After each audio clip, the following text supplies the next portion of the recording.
साथियों नमस्कार। आज की शो यात्रा में यूट्यूब के सभी दर्शकों का हार्दिक धन्यवाद, शुक्रिया।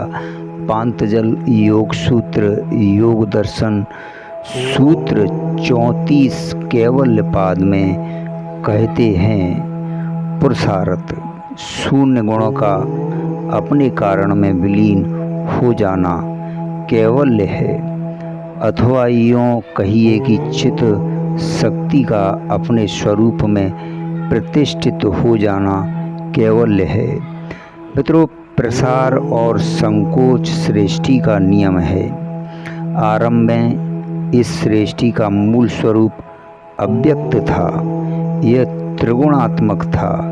इन तीनों गुणों के साथ चेतन तत्व का संयोग होने से उसमें क्रिया हलचल आरंभ हुई, जिसके परिणाम स्वरूप इसमें परिवर्तन आना प्रारंभ हुआ तथा इनकी परस्पर क्रिया प्रतिक्रिया स्वरूप रूपों के बनने का क्रम आरंभ हुआ।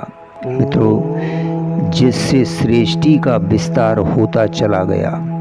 इसी विस्तार को गुणों का क्रम कहा जाता है, जो प्रतिक्षण होता रहता है। सृष्टि का विस्तार काल के अनुसार क्रमिक सुनियोजित एवं सुसंबद्ध रूप से हो रहा है।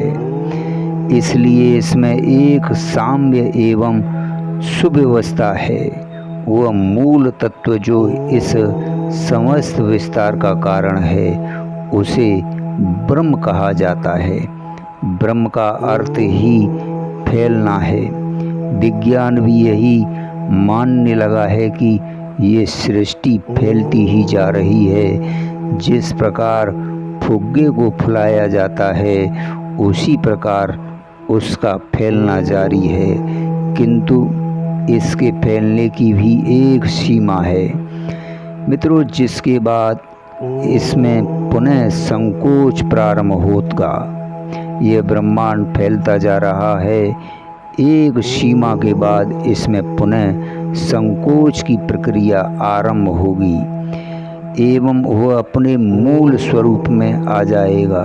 योग भी यही कहता है कि इन गुणों में समय के अनुसार क्रमिक परिवर्तन होता है, जिसे सृष्टि निर्माण की प्रक्रिया कहते हैं। इसी से सृष्टि का निरंतर विकास हो रहा है। जब यह क्रम बंद हो जाता है तो सृष्टि पुनः सिमटकर अपने मूल स्वरूप में आ जाती है। इसके बाद पुनः नई सृष्टि का क्रम आरंभ होता है। योग की यह मान्यता आज वैज्ञानिक द्वारा भी पुष्टि हो रही है। मित्रों, योगी जब अपने भीतर के इस विस्तार क्रम को रोक देता है तो उसकी समस्त वृत्तियां सिमटकर चित्त में विलीन हो जाती हैं।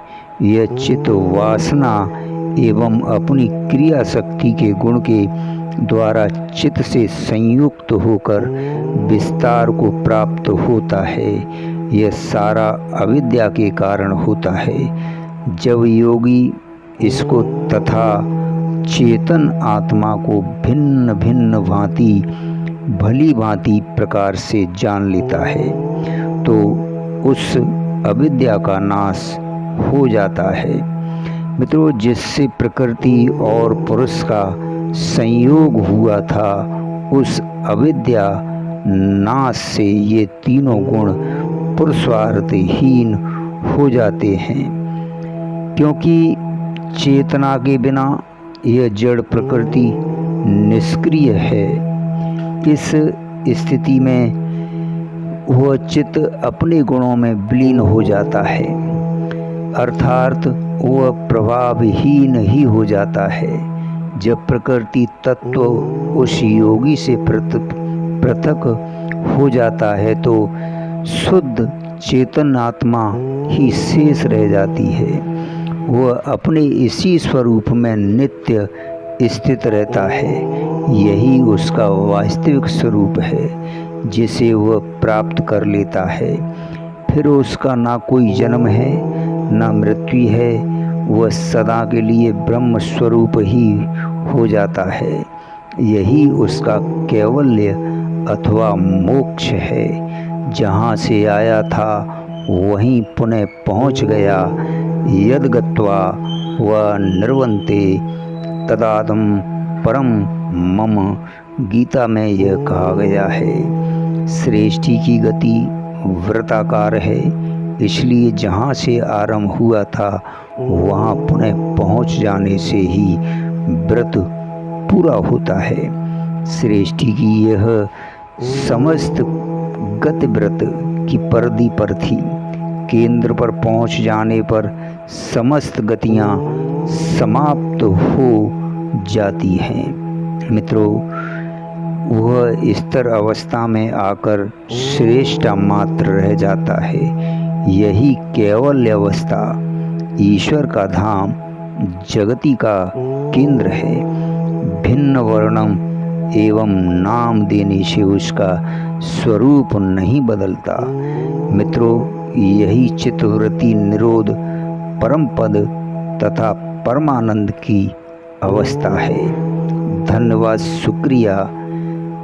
इस कैवल्य पाद से पांतजलि सूत्र का ये अंतिम सूत्र आप लोगों की सेवा में प्रस्तुत किया गया।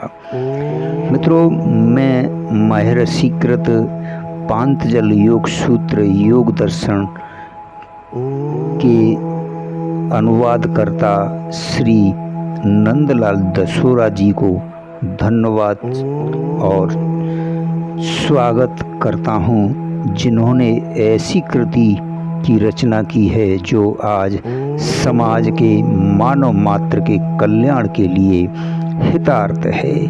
मित्रों, इसके बाद मैं रणधीर प्रकाशन हरिद्वार वालों का हार्दिक धन्यवाद करता हूँ। उन्होंने इस कृति को प्रकाशित करके अपने द्वारा एक धर्म लाभ प्राप्त किया है।